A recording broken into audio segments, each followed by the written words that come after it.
Hi guys, thanks for checking in. Today I want to go over a few things that are in my collection, and I'm going to start off today with the NES and the Game Boy. These systems came out fairly close to each other in the 80s. In North America, the NES came out in 1987, the Game Boy came out in 1989. One is a console and one is a handheld, obviously, but they do share a lot of games in common. A lot of games that were on the NES were ported in one way or another to the Game Boy, obviously in a different version. But they do share a lot of similarities between each other. So I want to go over some of these things. They're not necessarily the most expensive in my collection, but they're just things that I really like to have one way or another. So I'm going to start just with a Game Boy game, and this one is Snow Brothers for the Game Boy. So obviously this is a very sought after game for the NES, one of the most expensive ones. This one for the Game Boy is also a fairly pricey one for Game Boy itself. Not as expensive as the NES, but it's also pretty sought after because it's not a common game. Is it the most fun? I don't think so myself, but it is a good game to have, and it's nice to have in the collection. Going over NES games, the first one I want to show you is Mighty Final Fight. So Mighty Final Fight is obviously another in the Final Fight line from Capcom. This one was released near the end of the NES cycle. It's really sought after by collectors. It is very expensive nowadays. It is getting harder and harder to find, but if you do find one for a good price, I would pick it up, because it's only going to continue to go up. Next one in my collection that I really like is Tengen Tetris. The reason I like this game so much, same thing, as a collector, it's sought after because it is by many considered the superior version of Tetris. But it's also harder to find nowadays because of the lawsuit with Nintendo and Atari. A lot of these cartridges were destroyed, and there definitely aren't as many as the Nintendo version of Tetris out there. And plus, if I'm going to play Tetris on the Nintendo, it's usually this one, especially because it's got 2-player, and I do think it is the superior version. Next one is Batman: Return of the Joker. By Sunsoft. They also made the original Batman game, which was good. This one, I think, is the superior version. The superior game. It's got better graphics, does have great music. It's a lot of fun just for a Batman game. This one is also like a mid-tier price. It's not cheap like the original Batman, but it's not unaffordable yet.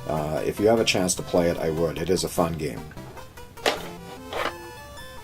Next one is DuckTales 2.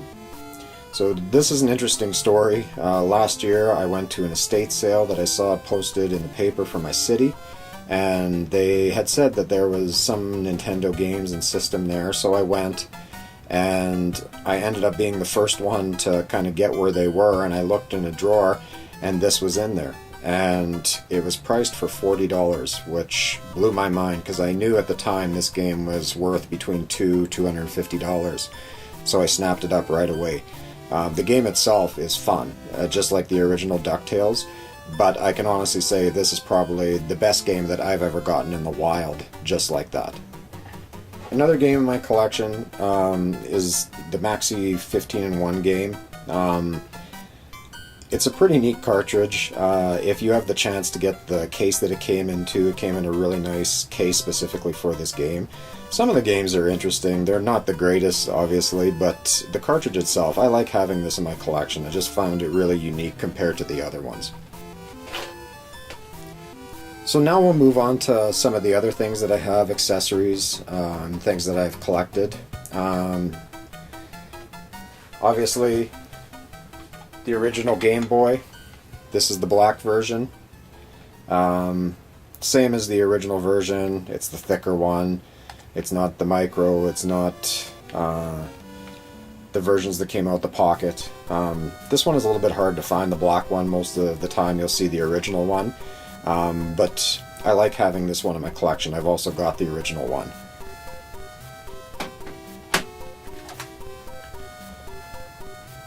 This is the NES Max controller. I was always fascinated by this as a kid. I didn't really know any kids who had this at the time. We all had just the original NES controllers. But I always liked the layout of it. I liked the fact that it had the turbo buttons here. I loved the fact of the almost kind of analog stick that it had and the shape. It just looked so different from anything back then. It is a little weird to play with it because of the circle pad, but I do really like the joystick overall.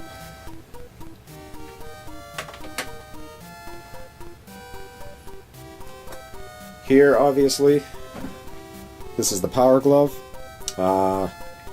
This was a pretty interesting piece of material that was introduced in the late 80s.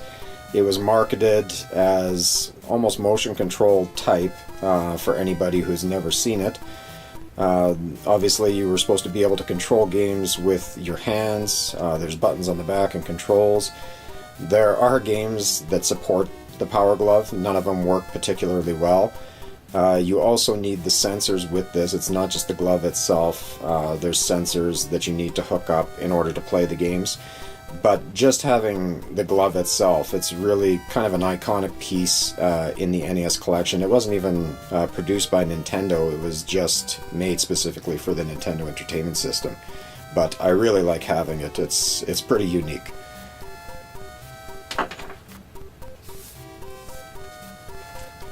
This is something I got in my collection a few years ago. It's a Game Boy comic. Okay. From the late 80s, early 90s. This is issue number 1. This one is actually in really good, pristine condition. I don't know if there was any other Game Boy comics that were produced at this time, but it's pretty interesting to find something like this. You don't see a lot of comics from this era, especially Nintendo ones. I don't think they produced very many, especially in this condition. It's just a really unique piece. I like having this one.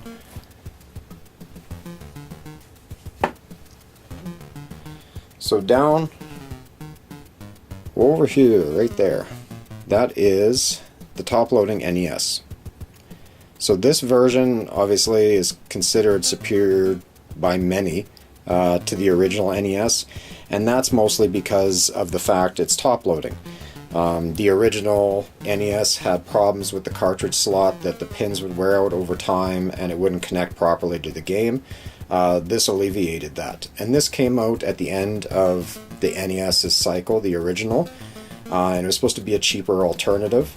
So it is more expensive than the original NES because not as many were produced. It's harder to find. The controller itself, you can see the dog bone controller right there.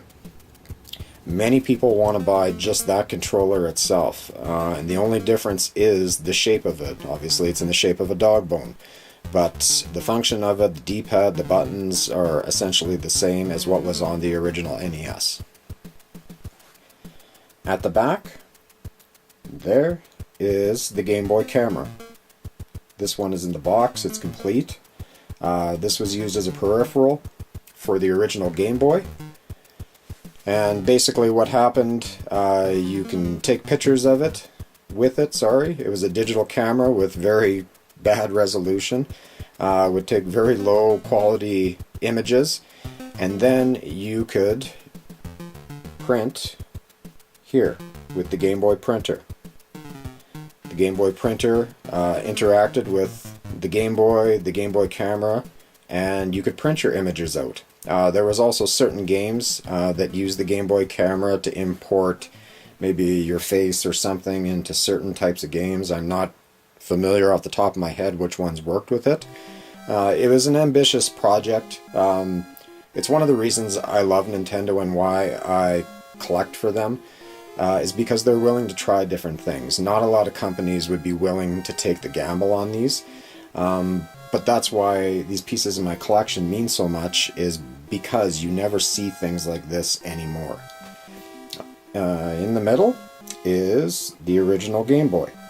Okay, this one is in the original box. This one is pretty much mint. I'm really happy to have that one. It's complete inside, and I still remember my first job. I remember going and buying this system on launch day. It was at a store in my mall, and I went and bought this, and I believe tennis, and I think that was it, because it came with Tetris. And I played this thing for hours and hours and hours. And it's still one of the greatest systems, obviously sales-wise. But back then, it was such a huge breakthrough to be able to play full-scale Nintendo games on something like this. I still remember playing Legend of Zelda: Link's Awakening, and I couldn't believe that a game that size could be played on something like that. It was simply fantastic. The only downfall, obviously, was the screen and the lack of a backlight, so it made it hard when it was dark out, very tough to play. But aside from that, a great overall system. And obviously at the back, that is the Nintendo Entertainment System. That's the action set. That's probably the most common one that everybody had. Well, with the light gun, with the 2 controllers, and Mario and Duck Hunt. I believe I got that for Christmas when I was 12 or 13 years old. I still remember getting it that Christmas. I played it for probably a year straight. And this one is very special to me, this box set. This box set is complete inside. It's pretty much mint. But I don't know if you can see, there's price tags and there's a piece of tape on the front. When I was a teenager, my first job was at a local drugstore. And I worked in, it was called the film department, but it was the electronic department where we sold video games and different accessories like that. So we did sell the Nintendo Entertainment System, and I remember when TurboGrafx came in, everything like that. We also rented games. Anyways, that store ended up getting bought out in the early 90s by a big nationwide chain, so that store ceased to exist. And when I started collecting, I ended up buying this box from somebody, and on the front of it are 2 price tags and a piece of store tape, and it's from the store that I worked at.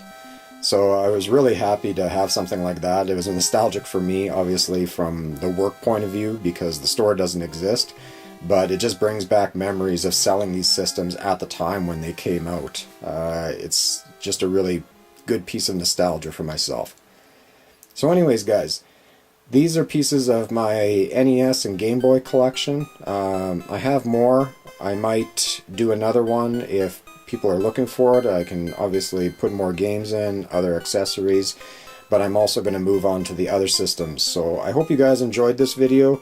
If you did, please hit like, and we will see you on the next video. Thank you.